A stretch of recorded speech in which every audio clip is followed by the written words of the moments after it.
Baseline, a podcast about baseball by people who know nothing about baseball. I'm Kyle. And I'm Andrew, and we know nothing about baseball. And you're sore? I'm sore. Okay, why? I did an exercise. No. Why would you ever? But I do need to know. Like, I was sore a couple weeks ago because I went and did kickball, which is baseball adjacent. So I feel like it has a place here in the actual show proper. Right. We mentioned it on the program. Yeah. But why are you sore with an exercise happening? I did some high intensity interval training. Hit. Which apparently involves... Which is kind of a baseball term. I guess you did get a hit. Hit. I did. And it basically, one of the things involves you holding a dumbbell over your head and then sort of bending from side to side, and that hurts some muscles that you don't typically use, because I don't do that motion in my daily life very often. Yeah, working that core. Yeah, right. Well, so, I'm trying to be healthy. Yeah. Healthy. Trying to get there. It's going to be a long journey, boy. Yeah, real long. I am in the same boat right now. Also, welcome to the boat. Yeah, the boat isn't great. Hasn't left the dock yet, to be honest. It's still kind of parked here. We're still deciding whether we want to. We're looking at the ropes going, do we want to cast off? I'm kind of happy here, like where we are. Yeah. There's Wi-Fi here. I mean, they're selling tickets. They're definitely, like, people are on the boat, but it hasn't left yet. And very expensive tickets. Yeah. Well, I'm looking for the motivation.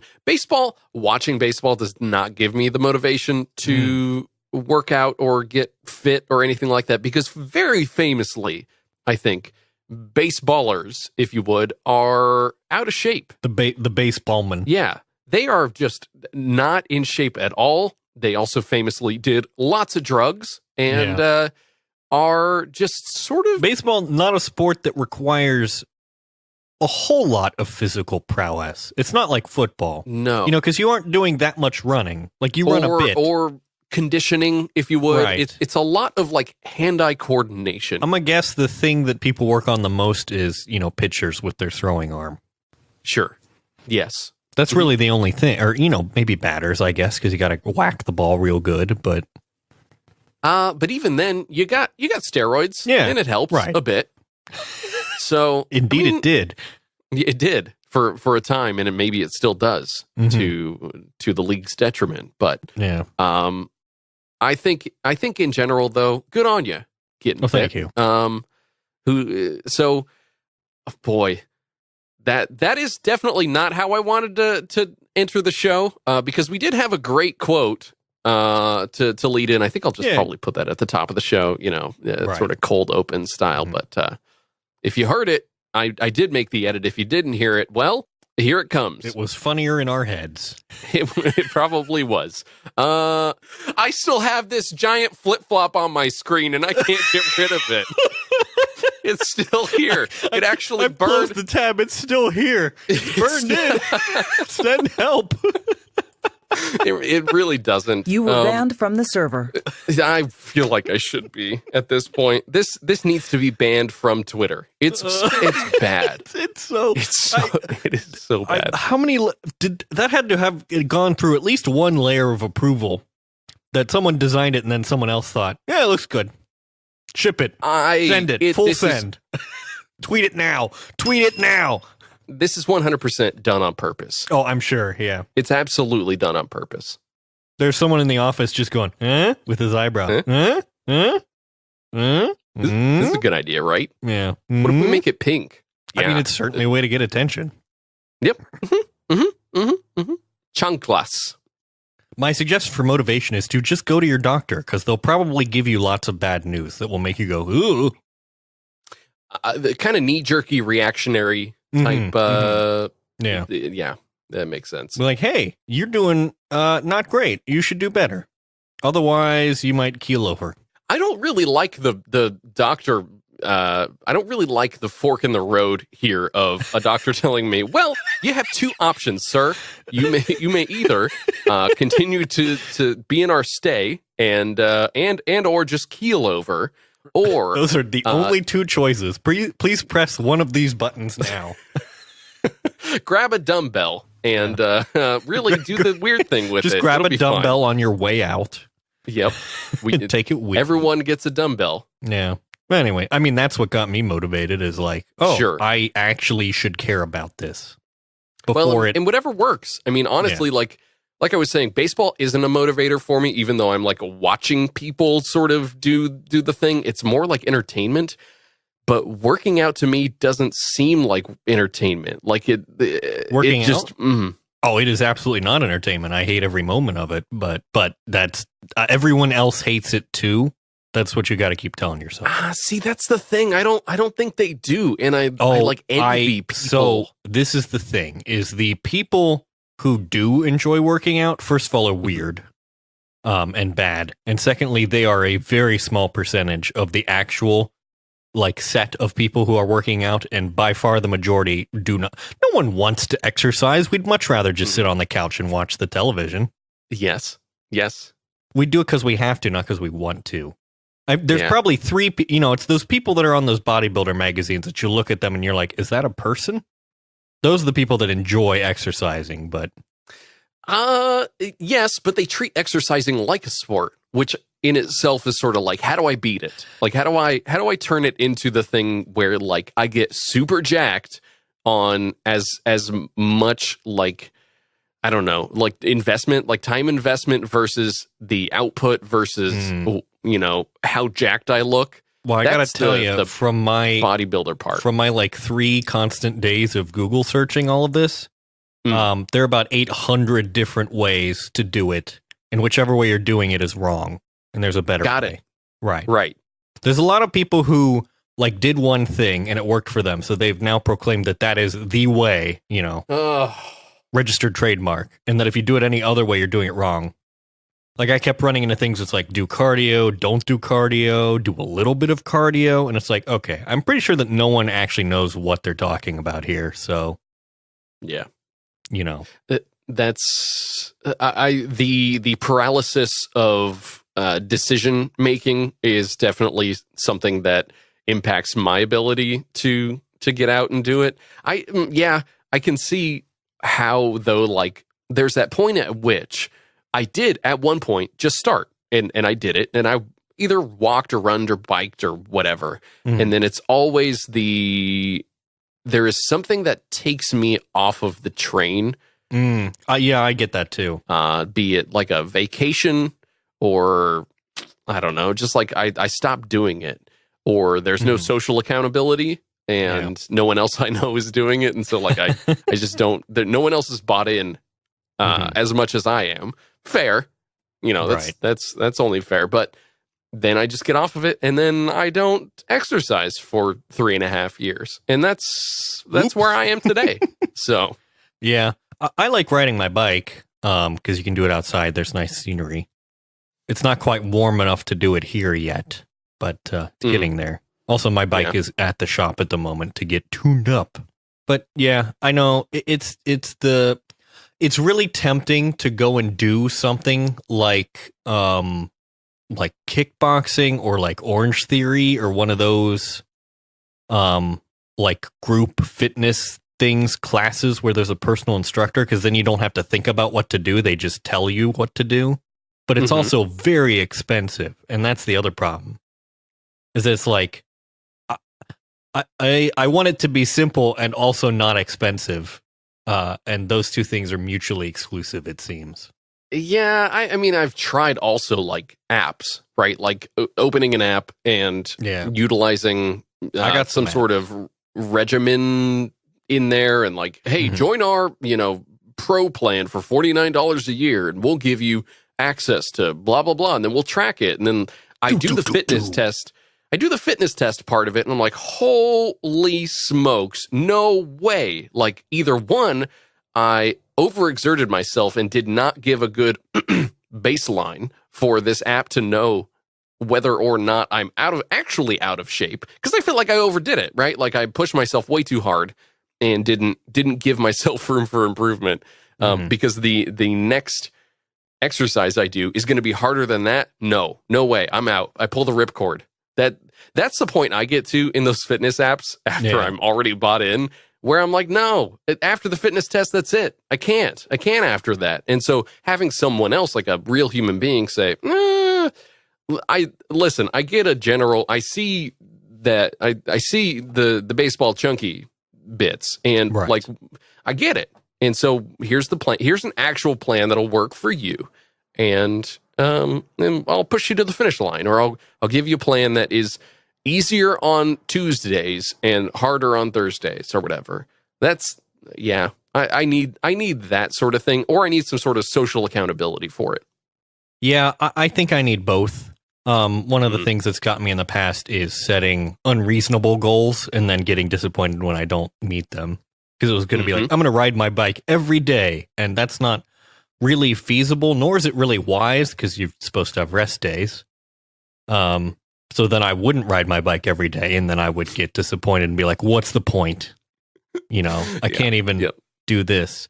Gosh, I forgot to turn on Strava halfway through my ride. Yeah. That's me. That's my back of my head sort of situation. It's fine. You got to let yourself. This is the thing, is that, very few people are not, very few people know what they're doing, I guess. So you're not alone. Well, welcome to planet Earth. Yeah, very few people know what they're doing. Should definitely be on sort of the placard as you're walking through, getting your stamp on your alien passport. Right. We have no idea what we're doing, humans. LOL IDK. Yeah. Welcome. Also follow me on Snapchat, like and subscribe. Right. Thank Smash that like button, fam. You mentioned, that the workout apps would try to progressively step you up. I actually, a couple years ago, I was doing the 7-minute workouts, which are a good thing to try. And if you're on the Apple ecosystem, the iOS ecosystem, you can get the Carrot app, which instead of being encouraging, berates you instead and threatens to zap you because it's a malevolent supercomputer, which is kind of an amusing conceit. But I was getting to the point with that where I was actually extending the length of time that it was having me do each step for, because I was capable of doing that. So I've made progress in the past, So probably I can do it again. I think that's fair. And more power to you on that. Obviously, I would do what I could. So you're ordering a bike right now, yeah? Yeah. Mm-hmm. Okay. It's actually right. If we were actually on video, I would have one. You would see behind me, my bike is just sort of it's sitting here. It's a bit dusty.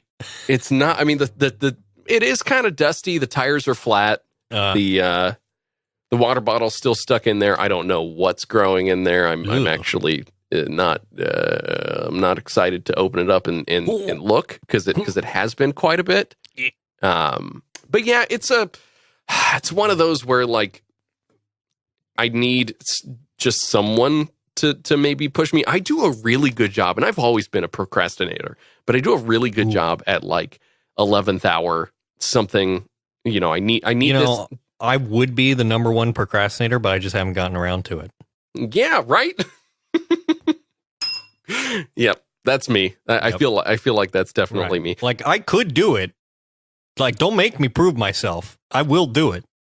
I still need to go to AAA and get my registration sticker for my car because it's expired. And I literally drove by it on my way home today and said, not tomorrow. Tomorrow sounds good. Yeah, let's do that. Yeah, I definitely have some Todoist tasks on my to-do list that have been getting pushed back a day for the past 3 months. Mm-hmm. Yep. Nah, that's not important right now. I'll do that some other time. That's that, you're running out of space on your iOS device. Would you like to purchase whatever the iCloud storage stuff? No, ignore. Yeah. And you ignore into infinity. Right. Hey, this is a show about baseball, a podcast about baseball by people who like to talk about things that are other than baseball, honestly, at this point. Which, depending on how much you've heard of this conversation, that was as much as I decided to keep. Right. Maybe you heard nothing, in which case you're going to be very confused. Indeed. I will definitely keep the conversation about this Twitter page here. I just can't. Yeah. Kyle, guess what time it is? Tool time. No. It's the wrong show. Yeah, sorry. No, that's not correct. It is, in fact, and I'm proud to announce this, it's Big Ball Chunky time.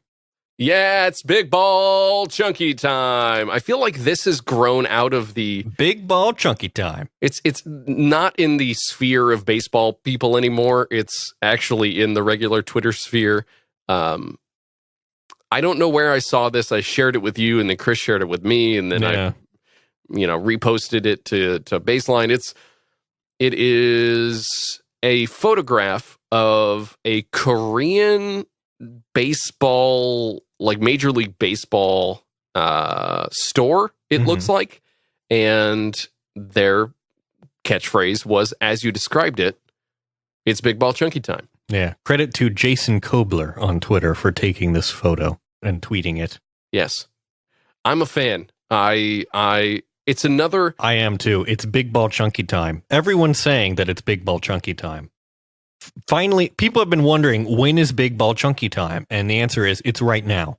It's now. Yeah. If we could get Vin Scully to come out of retirement and just say, it's time for Big Ball Chunky time. That's all I would need. Do-do-do-do-do-do. Like, I would not need to exercise. I could just actually go and go 6 feet under. Like, things would be fine. I wouldn't need it anymore. Right. That'd be it. That'd be all you needed. Yeah. It's Big Ball Chunky time. So, I suggest that you celebrate Big Ball Chunky time, in the traditional way. Lots of baseball shaped cakes, gathering around the baseball diamond, with family. It's important to really think about, what makes Big Ball Chunky time what it is. It's become so commercialized. You really just want to go back to the roots of Big Ball Chunky time, and really those three elements: big ball, chunky, and time, and how to incorporate those. Spend some time with your family around the big ball. That's my advice to everyone. So anyway, have a blessed Big Ball Chunky time. Yeah. Agreed. Thoroughly. We wish agreed. you and yours a blessed chunky time. I had actually, as a bit of follow up here, I did have some good Big Ball Chunky time with the Reds at Dodgers game on, of all things, Pi Day. The Reds and Dodgers were playing a regular old sort of spring training game. And of the games that are available, just a normal ball chunky time. A normal amount of chunk in the ball time. They played a regular. It's going to be that game. Kind of episode, folks. Buckle up. And the strange part, and I thought this was just sort of an oversight right when I tuned in. There was only one available television stream for this. It was MLB.com or MLB.TV or something like that. This is also, I should say, I was watching on MLB.TV, so I wasn't watching through, local Dodger stuff or listening on the radio or anything. And tuning in, they had sort of like your regular run-of-the-mill television broadcast camera views. It wasn't like I was watching from someone's iPhone, but the conceit here is that it's just a guy with a gorilla pod and he's Periscope streaming the whole thing. Could have been. Hey, what up, guys? We out here at the stadium. No. It didn't even have that. It was just crowd noise. Reds at Dodgers, only crowd noise. That is kind of bizarre. And I almost wonder if it was accidental. Like, that, there was a guy in the sound booth and he just never unmuted the announcers. Sure. If that's the case, it happened for 9 innings. And when in which do you think like, okay, well, we went 2 innings without having any announcers. Should we just not? Do we just leave it? Yeah, I don't know. And there was there was no other branding. It's not like it was like Fox Sports, MLB. Right. But it's weird. It's like watching C-SPAN, instead of watching like news coverage of things that happen in Congress. It's just like the raw thing, and you're like, boy, this is really weird. Yeah. Raw, unedited. It's like tuning in to a city council meeting where people are talking, and you're just sort of like in the crowd, or like watching a trial. Order. It's very strange, but they used to do this a lot, and I don't know if this was something that early MLB.TV subscriptions were trying to look into and see whether it was viable or not. But during the regular baseball season, they used to have different camera views that you could tune into on MLB.TV. And maybe this still exists, and maybe I just have not seen it in the last couple of years. I know that other streaming services for other sports have that kind of thing too, where you can get like just the feed of the game and like the coaches or whatever, and the on-field audio, and you don't get any commentation at all. Yeah, and commentary. Commentation. You get many commentations on your big ball chunky time. you sort of get like a more in-person vibe to it, and especially if you can change the camera view. Like this was a very strange circumstance where you got the definite, regular TV view. Right, like clearly someone's in the booth switching the cameras and directing it, and like, where's the announcers? Super strange. Super strange. Were they on strike? Did they have the day off? I don't know. Like, this would never happen with the Giants. That's the thing. Maybe they did have the holiday off. Maybe. Yeah, it could for Pi Day. Yeah. Just big ball chunky time. Day. Right. Yeah, I'm going to make this available in the show notes. It's just I may go over my bandwidth cap actually after like 2 downloads, but point is, this is the Reds at Dodgers crowd noise from that game. It's about 3 hours, I think, or 2. Yeah, you sent this to me, and I honestly was not quite sure what to do with it. Well, we can put it in the show notes. Yeah, we'll just release it as an extra innings. Yes. Would you like any rebroadcast or retransmission of this game without the express written consent of Major League Baseball, except for the fact that there is no commentation of this? Right. I said commentation of this game. You're feeding into me now. It's very strange.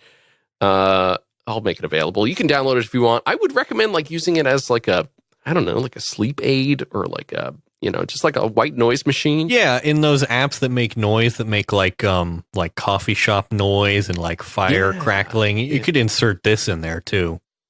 Just have like baseball game ambiance. The sound of people throwing peanut shells on the floor, and slurping beer, spilling beer. The sound of someone's popcorn getting knocked over. Sure. Yep. Right. I mean, there's definitely like folks' voices in here screaming things, which is interesting. So maybe any re-download of this transmission as it stands for Major League Baseball is probably prohibited. So I probably won't make it available. I shouldn't make it available, except for like the personal use. So if you'd like to, please do get in touch. I'm happy to maybe just live stream it over Twitch or over Discord. You can join a voice call and we'll just play it in the background. It may be a great way for us to just sort of have like a throughout the whole of this podcast, just have kind of crowd noise in the background. That's true. We would sound more like we're announcers then if you kind of fade it into the background. If you can sort of spatialize it and put it sort of away from where our voices sound, that way it sounds like we're way up in the booth. Sure, yeah. Or it's like you and I are having a conversation sitting next to each other at a baseball game. Past the peanuts? I didn't get any this time. Do you want a beer? I'm going to go get 6. for yourself. Yep. All right. Because by the seventh inning they shut down and I can't get any more. So can you get me one of those new ice creams, that Chunky Time? Yes, the actual. Do you want the one shaped like the baseball? I want the big one. The big. Okay, all right. Not the small, not the medium either. Good Humor is proud to introduce the Big Ball Chunky Time. That does sound it, or it sounds like a Dippin' Dots flavor or something. Mm-hmm.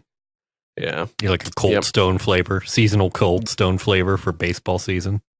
Mm-hmm. I do have another bit of follow up here. To be honest, I'm just going through our Discord messages back and forth. But back on March 17th, it was St. Patrick's Day. It was. Which was yesterday. And baseball did a thing that they typically do. Well, now the illusion's broken. What? Because we released... What? They'll know it's not topical. True.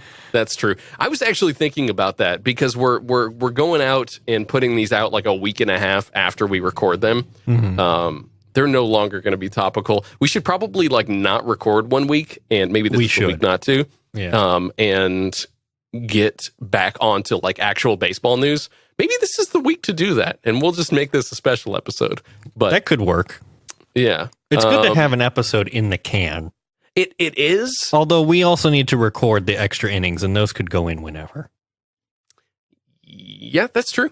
That is true. So when we you got the gears turning now. I do. Now I'm I have thinking a nefarious plan. I have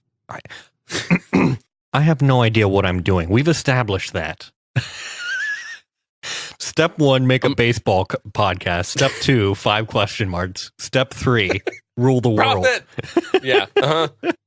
I'm going to get back to March 17th then. The Reds were wearing a bright green uniform. Yes, I tuned into this game, and I thought I tuned into an athletics game at first. I was like, what the heck is going on? And then I was like, oh, they have the C. Yeah. Well, they have the sort of classical C that they're using this season because it's their anniversary season. But yeah, it was bright green. And I was like, boy, that's something. And boy, does it look wrong on them.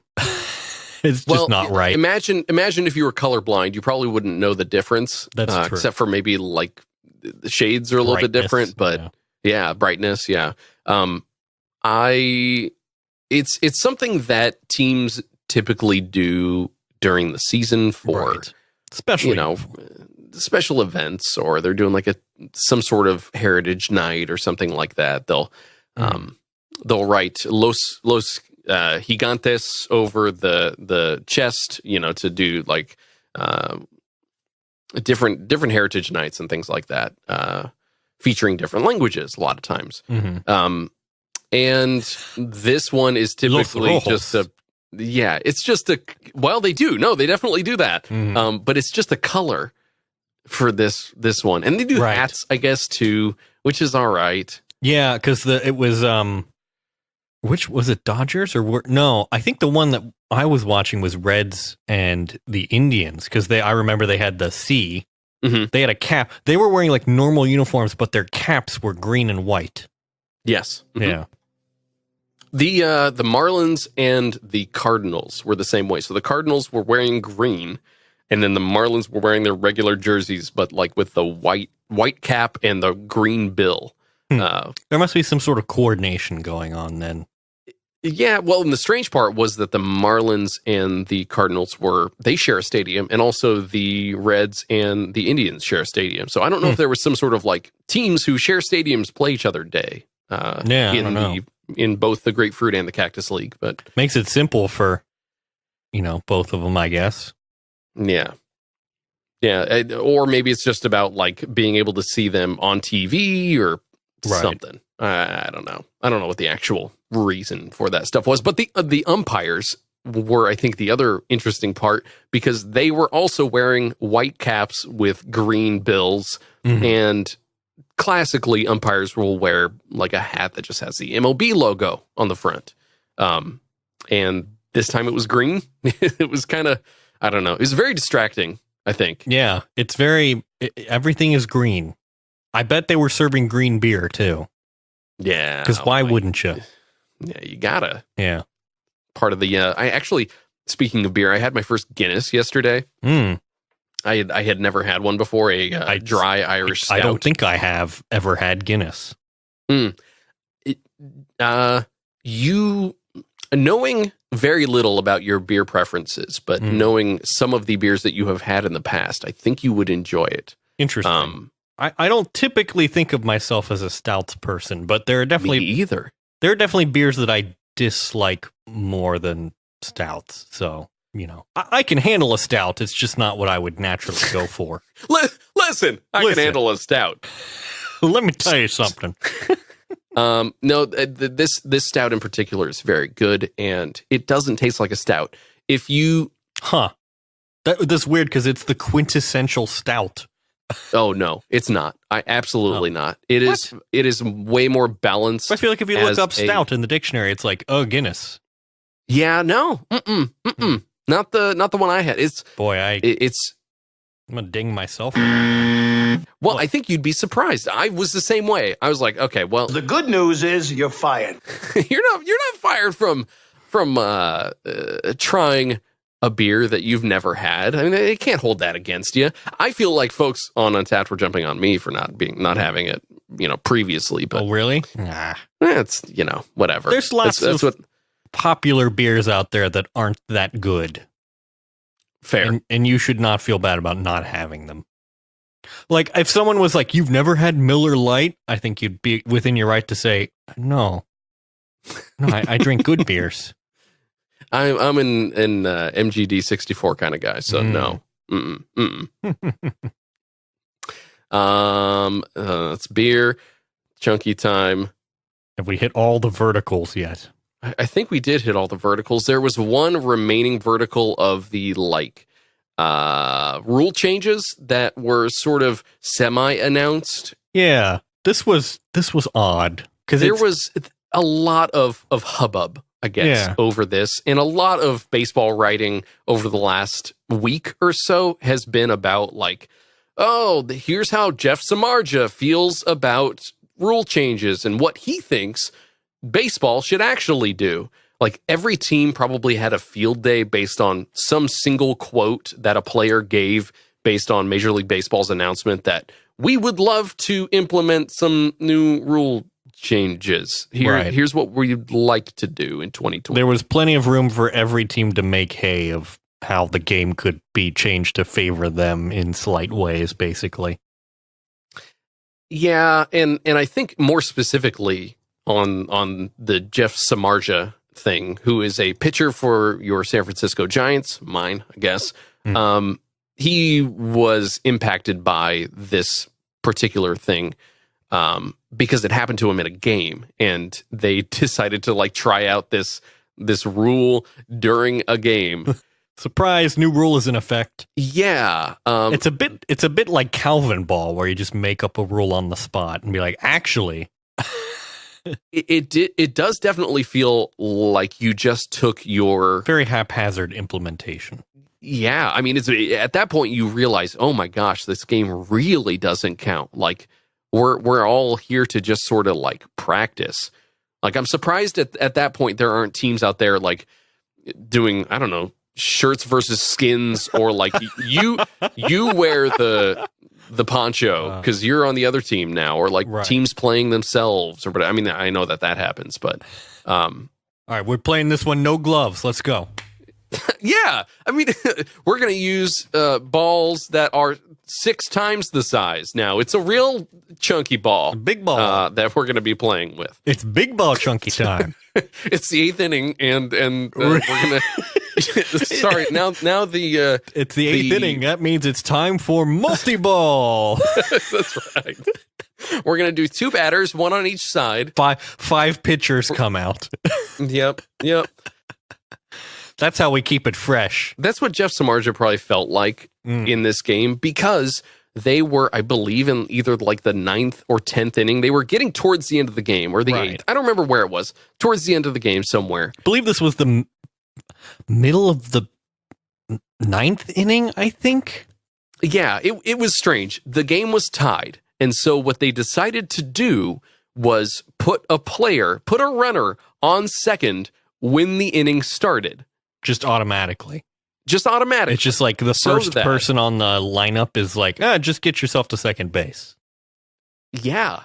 So then the pitcher is probably going like, what is this guy doing? Like without knowledge of the rule change, it just looks like straight up cheating. It's like, you can't do that. Yeah. You can't just walk to second base. No. Looking at the umpires like, can he do what? Like, well, I'm just going to run to home plate then. The whole reason that they wanted to do this was so that, they will have a runner in scoring position and the late innings of a game or the extra innings of a game won't go into perpetuity. It's pretty difficult to get a player onto second base so that they will get in what's called scoring position. But now if you just automatically add them at the beginning of the thing, there is a bigger chance, a greater chance that they will get home and score. On the first hit, probably too, depending on, if they're running on, first crack of the bat. I see what they're trying to accomplish. I think this is a very poor venue for trying this stuff out. It's like user testing in your actual app. Right. And like trying to say like, well, no, like when Facebook A/B tests different features and different, like tabs at the bottom and new icons and things like that. It's like, I feel like I'm getting the suboptimal experience just so you can like figure this out. Right. Just so you can see precisely how annoyed I get and then dial it back appropriately. How many articles are going to be written about this when we roll it out? Could you please not annoy me at all? Like, that's my preference. Or try it out in a vacuum somewhere. Right. Like have baseball writers, have players hear about the rule and like decide, I don't know, collectively. Like it does feel like the democratic process for rule changes would be great in this because you get new folks coming into the game all the time. What do the players want? What do the umpires want? What do the people watching the game want? Let's get a poll first so that we know whether or not this is how it'll be received. And then maybe we just make the executive decision to go try it out and see how it goes. I don't know if I'm looking for like a centrist view on baseball politics, but maybe that's kind of where I'm going with this. But Jeff Samardzija specifically felt like this is bad. Like, are we seriously doing this right now? And why is this happening? And in a subsequent interview, he basically just said, like, can't we just get rid of extra innings and go with ties? And there was a like deep statistics article that I found, and I'll try and find a way to put this in the show notes. But they went through and took that idea of, okay, let's say Major League Baseball in 2018 instituted ties so that at the end of the ninth inning, if the team was tied, this is what the point structure would be like. They would take the points that they kind of do with the Premier League in soccer in the UK and mold that into a program for baseball. And you get 3 points for a win or whatever. 1 point for a loss, no points for a loss, and then something like that. But 1 point for a tie, both points go to one team. I don't know how it works. Either way, they broke it down and looked at the standings for the teams and how they would have changed in 2018. And I think the American League stayed the same, but the National League had sort of different wild card teams rank differently. And so it would have made teams that are a little bit more competitive play each other in the stretch, like way when they're trying to figure out who should be the wild card winner at the end of the season.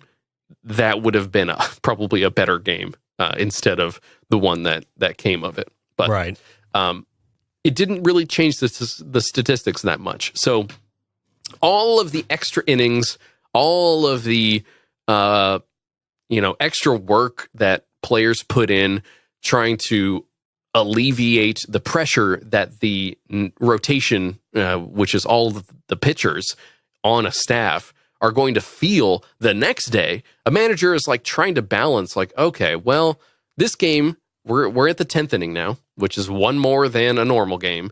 We're in the 10th inning. This could go 16, 18, 22 innings. I don't know how long it's going to take. How should I structure this so that, one, my pitchers don't get too tired, and two, I don't hurt anybody so that tomorrow we can play again? Because baseball is kind of like, it's the long con. You got to continually, subject your players to this. It's a grind. It is a grind. It's absolutely a grind. And so, anyway, the point of this whole article and the point of this kind of rule change was to decide if that's a way that they can shorten games so that those types of changes or those types of decisions by the manager don't have to be made as often, I guess. Because you're getting weird things like a third baseman pitching in the 18th inning because they've run out of pitchers and they're just looking for someone who can throw the ball into the strike zone. It gets really squirrely. But I do have this USA Today article that points out some of the MLB new rule changes that I guess they're looking to implement in 2020, some of them at least. And maybe we could go through some of these rule changes just line by line and see what you think about them. All right. I'm prepared to rule. Okay. All right. Being a longtime baseball fan, I am, it's difficult to divorce myself from how baseball has always been. So like when you say things like, I don't know, instant replay, like it probably took me a little while to come around to that because I'm just used to, there's no instant replay. Like, why would I want that? It's going to slow down the game even more. And it definitely has. They're getting much better at it, but it wasn't something that I expected to really improve the game at all. And you could probably argue that it hasn't. But all right, I'm going to give you the first one. Pitchers will be required to face a minimum of 3 batters in a game beginning in 2020. Right. So this is this article does mention that there's some practice, I guess, of like you put someone in for like the final out to pitch that instead. Well, and there's also I forget the acronym for it, but you basically there's a left-hander in your rotation that when a left-handed batter comes up to bat, you put that left-hander in for just that batter, and then you take them out because they're a lefty specialty, and they're just supposed to get that person out, and that's it. Interesting. So this says that you have to face at least 3 batters. Right. Yeah. I don't know. I guess it makes sense. I don't quite understand the purpose of the 1-out reliever, as they call it. That I don't know what the heck that's. It seems like shuffling people around for maybe only minimal benefit, which takes time. Well, and it's almost like they probably know that the benefit is statistically significant, so they're going to get like an 8% better chance of getting the left-hander out if they put a left-hander in. I mean, they're at that point, you're kind of the point of the statistic of putting in a left-hander versus a left-hander is likely negated by the tradition of doing that, right? And so this particular player may actually have worse statistics against this person, and now you're just sort of like, oh, there's a lefty coming up, I'm going to put a lefty in. It's probably, I'm oversimplifying it, but the idea of lefty versus lefty is just usually for 1 out, or rarely is it like, oh yeah, I'm gonna leave Javier Lopez in for a little while so that he'll be able to get 2 players out or whatever. It's all he's doing is he's going in there for that one person. I'll move on to the next one then. There will be a single July 31st trade deadline starting this season, with teams prohibited from making any type of trade after that date. So are there multiple opportunities for trading? Or previously there have been? I'm a little... Could you go real late? Because July 31st already seems pretty late. July 31st is typically the trade deadline as you'll hear it. Like, trade deadline's coming up. But there are kind of all these clauses, so far as I know, and I'm not necessarily up on baseball trade nomenclature or understanding like arbitration and like all these other contract things. Let me just consult the official rules of baseball here. Yeah. I don't necessarily know all of them, but I do hear the July 31st trade deadline mentioned a lot. And then there are still roster moves being made after that deadline, whether it's like to trade folks who only had minor league contracts with other teams and then bringing them up, or someone who decided like, I don't want to be with a team, or I'm going to leave my team for a week and then join the Dodgers after that. Like, I don't know what other kinds of moves can happen kind of after loopholes. the 31st. It does seem like there are either some loopholes or there's some sort of like, I don't know, like rule massaging to get folks around the deadline. There still really isn't a whole lot of movement prior to the deadline anyway, but you will see some pretty major changes, like either the 30th or the 31st. And this season looks like it'll be no movement after that date. So I'm curious to know how that happens. That's more of like the business of baseball. I feel like a casual fan doesn't really need to care at all about that happening. But the next one says mound visits will be reduced from 6 to 5 during games beginning this year, and perhaps reduced to 4 visits in 2020. So mound visit is that when the manager goes out to? I'm trying to remember. Yes. So a mound visit is typically when the manager goes out and changes folks on either, like you can do what's called a double switch and move people around so you can change players, or going out to the mound is usually to change the pitcher. Right.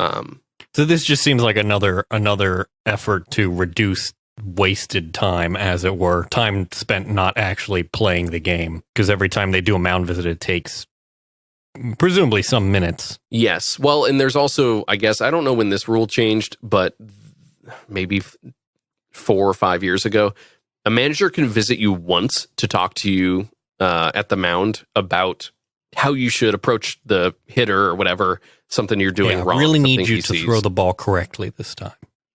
Yes, please. Would you throw it towards the batter? Yeah. So you can go and visit once, but the second time you visit, as soon as you cross the threshold of the baseline to go into the field, that is when you actually have to change the pitcher. And so the second visit is the one you have to change. So reducing it to 4 visits, I don't know if that's going to, I mean, it doesn't mean that you can't change the pitcher. That sounds like that's going to get some pushback. I'm curious to know. I don't think that is going to really change the length of the game in general, or make it increases the drama, I would say, as well. Like the manager going out, is he going to change the pitcher or not? Like baseball is kind of all about drama, and by reducing that, you aren't really shortening the game. You're just removing some of the sort of like, is he going to do it or is he not going to do it? Let's see. There will be an All-Star Election Day starting this summer, where fans can determine the starting players of the All-Star game with 24-hour voting. Nobody cares. Yeah, okay. So what? Yeah. I'm just going to skip that one. Yeah. The Home Run Derby, this is another All-Star game sort of thing. The Home Run Derby will now pay $1 million to the winning player. Wow. Congratulations to them in advance. Yeah. The nice part about the Home Run Derby, though, and I don't know the official rules, but I think it is only for like players who are in their first 3 years or something like that. Like it's supposed to be specifically kind of young players. Yeah. So 1 million could be, I mean, that's probably like, 2x your actual salary playing baseball, or 3x. So it's pretty good. It's not bad. Yeah. Giving a young player that much money, though, is probably a really bad idea, but it's all right.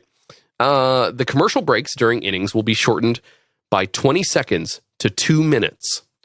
I am all in favor of less commercials, just because I don't like commercials. So, I guess that also speeds up the game, but I just want to see less commercials. That's my major opinion on this one.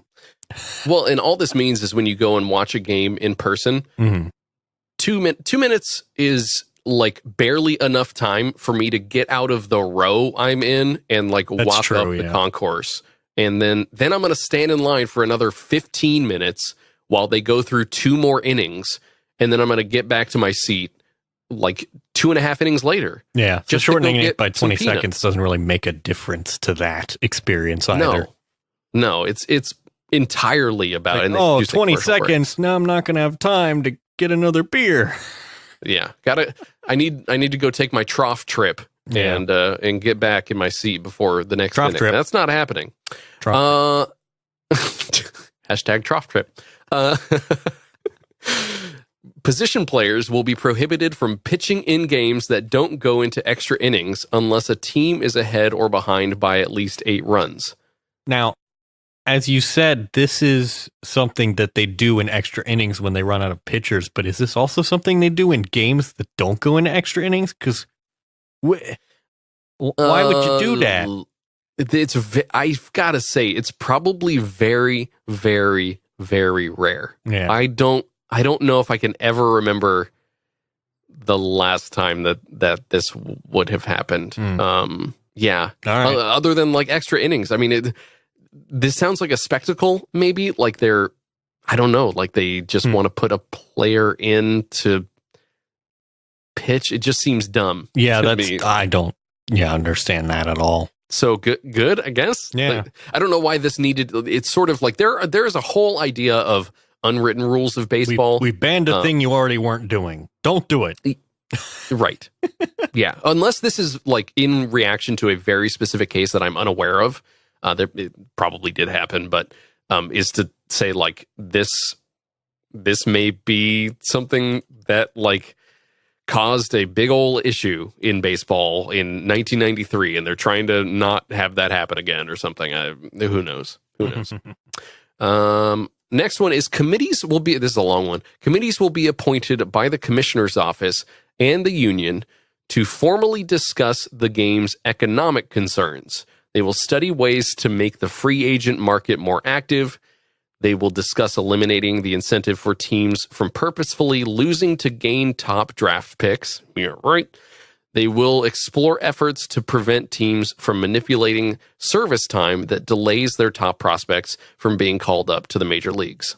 So I don't know how they... In another way, I'll just interject here. In another way, this basically sounds like they're trying to even out probably the salary cap for most teams. They are trying to add more players to free agency by shortening contracts. They're going to allow players to go straight from high school to the majors. And I don't know about the purposefully losing, but that's my interpretation of it. Yeah, that one's weird to me, because how do you do, because that's how the draft works. It's like the team that loses the most gets the first draft pick. So I don't know how you fix that without changing the whole structure of the draft, but whatever. Like, if we prove that you purposefully lost, then something bad will happen. I don't know how they would even do that. On the one hand, that's kind of an interesting strategy, like a meta strategy. Like, well, we're losing so bad in the season already, so just keep losing, and then maybe next year we'll do better because we'll get good people. Maybe we'll just put our center fielder into pitch starting in the first inning instead. And so that way we lose all our games. I don't know. That sounds purposefully losing to gain top draft picks seems absolutely ludicrous to accuse teams of doing that. I wish I could purposefully lose and gain something in real life. Yeah, no kidding. Yeah. No kidding. Oh. Boy. Anyway. The minimum time a player spends on the injured list will be increased back to 15 days from 10 days. So I'm going to guess that this is because maybe teams were manipulating the injured list to, like, they'd put people on the injured list and then they'd call up some other player. And now this makes that slightly less it makes it slightly harder to do because you can't juggle people back and forth, I guess. Yeah, it makes it more worth it for you to call someone up. It makes that a bigger decision, I guess, right? Because you're going to be stuck with them for, a maximum of probably, 12 games, 10 games in a 15-day period. You also are probably trying to make it so that players don't injure themselves again. I assume. I don't know what types of injuries are happening, but it could be a number of different things. Likely, the concussion protocol is not going to be 15 days. That's probably going to be much greater. But for a normal sort of like, right arm soreness or whatever, that's okay, 15 days. Which I don't know if this is going to be great. Increased back to 15, though, means that, teams have probably dealt with this before. But I hope that it doesn't have sort of the opposite effect of like players not reporting that they're injured so that they don't go out for 15 days, because that's a much bigger stint than they're used to. It could kind of backfire a little bit. I don't know if it'll work that way or we'll have any proof of that. And finally, beginning in 2020, all teams will have a 28-man roster in the final month of September after having a 26-man roster the first 5 months of the season. So this is just that in the latter part of the season, they get an extra 2 players to, strategize around, I guess. Yeah, and usually it's folks in the bullpen. It's going to be people that they're adding for pitchers, specialty pitchers like I was talking about before, or an extra rotation slot. Like they're going to have someone be a starting pitcher so that they can, pitch an entire game from the bullpen rather than, utilizing one of their starters' days, things like that.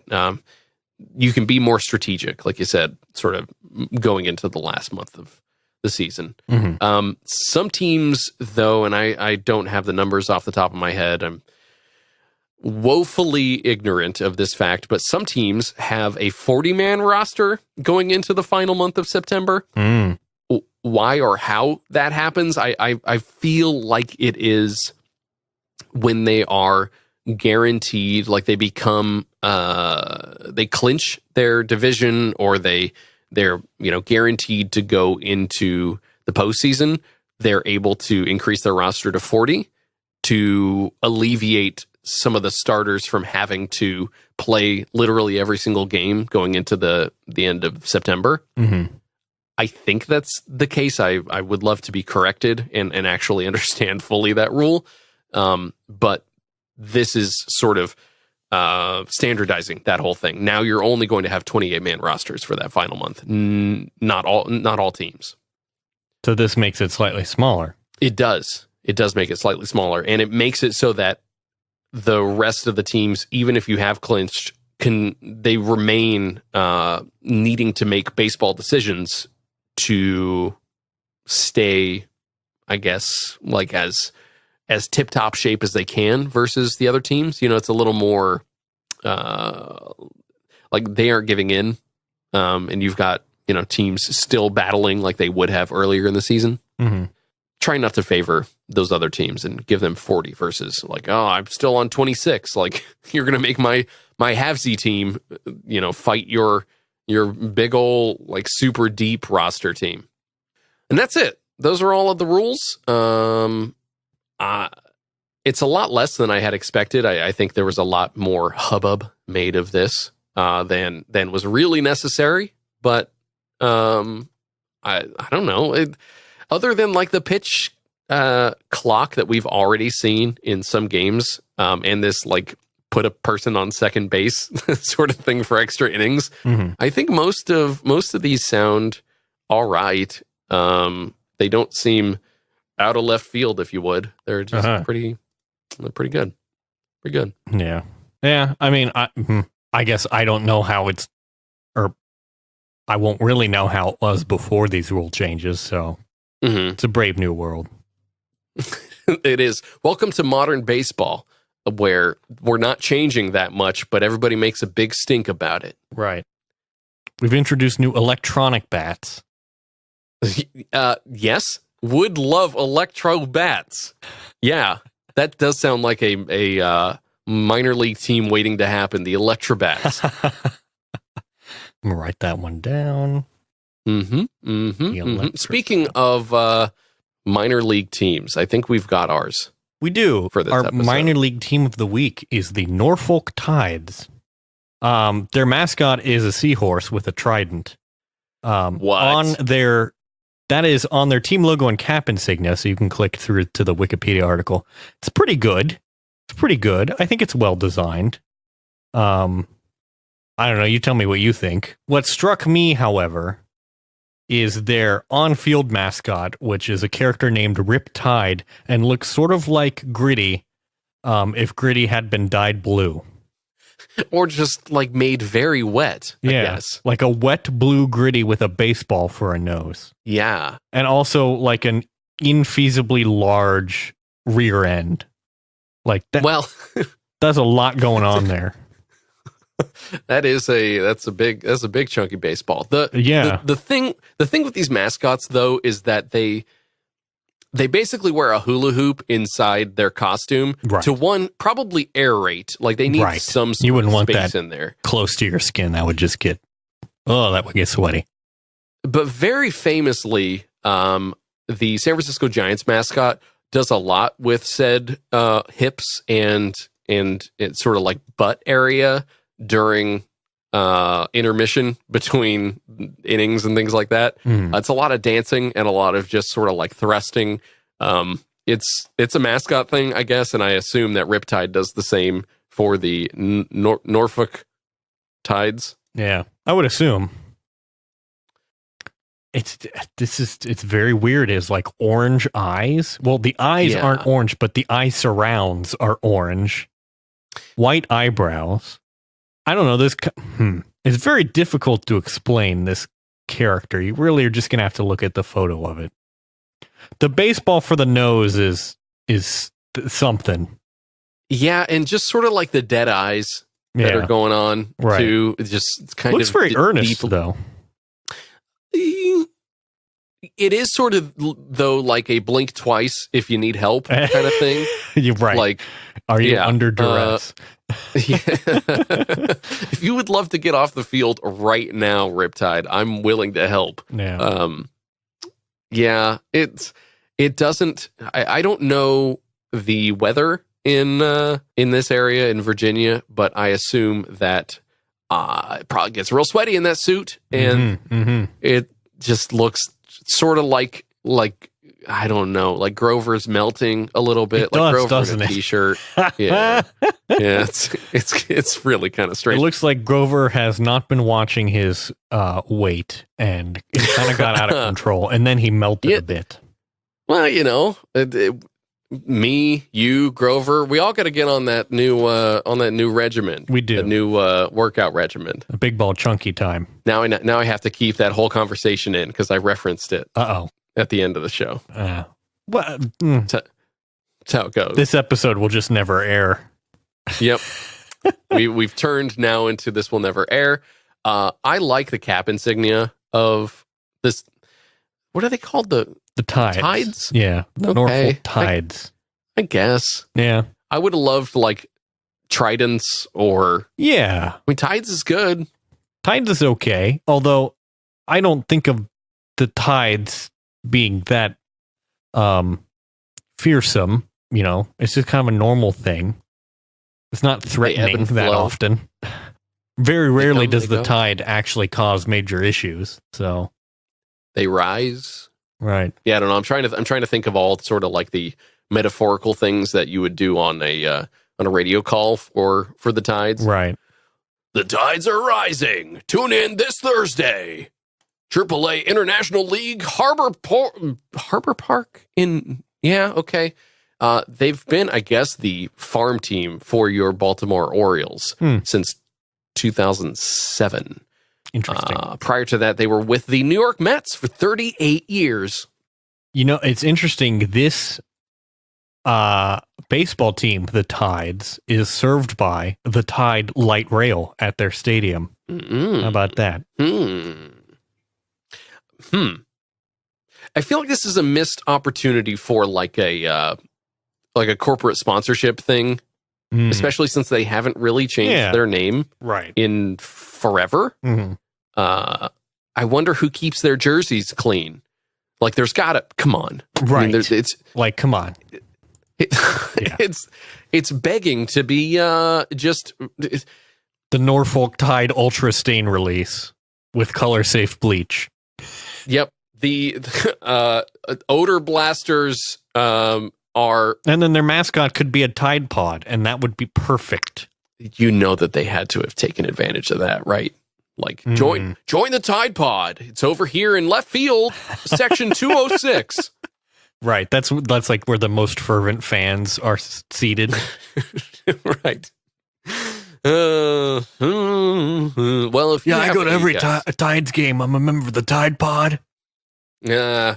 That would be the perfect name for their weekly show about the minor league team that they've got. Tune into the Tide Pod. I'm just imagining tie-ins where you could make beer that's blue or orange or a mix of both. Hold on, wait a second. That's what Riptide's colors are. Yeah, he's blue and orange. Those are also the colors of the detergent, the namesake detergent.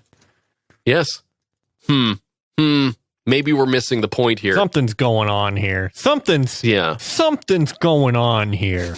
We're gonna get to the bottom of it. No, we're actually not. If you've got a minor league team of the week that you'd like to suggest, you can do so by sending it in to us on Twitter. We are at baseline_show, or you can send it to us at teams@baseline.show. We'll get both of those. You can literally spell that however you like, including any other word apart from teams, and we'll figure it out. Please send us teams you find at baseline.show. Right. Thank you. You can also follow us on Twitch. We've got something planned coming up here. I did, in the meantime, purchase said game. I'm getting real excited. It's going to be good. As I scroll through our messages, came in at $59.95 for their yearly release of this game, which is a lot. That's a lot for PlayStation. Yeah. But well worth it, I think, in the long run. And we can actually make that up by your contributions, dear listener. If you go to patreon.com/goodstuff, you can sign up. We're going to start releasing some extra innings play by Andrew and I here on the podcast. It'll include things like different potato products that are available in the Midwest. Yeah. What does that have to do with anything? You'll find out. That's right. And also why Shake Shack is introducing a name-branded chicken product to their locations that has actually been co-opted by a vegetarian chicken product that has no actual chicken in it. Tune in for more over at patreon.com/goodstuff. Now, Extra Innings is not entirely about food, but that is a frequent topic. At this point, I feel like maybe it's going to have to be. But I promise we'll have some more fun stuff in there eventually, other than there is plenty of other stuff in there other than food. Yeah, that's true. You can also reach us if you've got some topic suggestions. Our list is growing, and we didn't get to any of them today like we had planned to, but we would love to hear them. You can email those to us, topics@baseline.show. We'd love to hear your topic suggestions, and of course, any other feedback that you have about this show. Using electronic mail, please transmit a message to us. We have the following username and address. You've got mail. Log on to AOL, open up mail. Use keyword baseline. Open a terminal, do a trace route. Now you're beyond me. I don't understand any of that. And head over to Goodstuff.network Goodstuff.fm to check out some of the other great shows that we've got. This has been Baseline, and that's the ball game.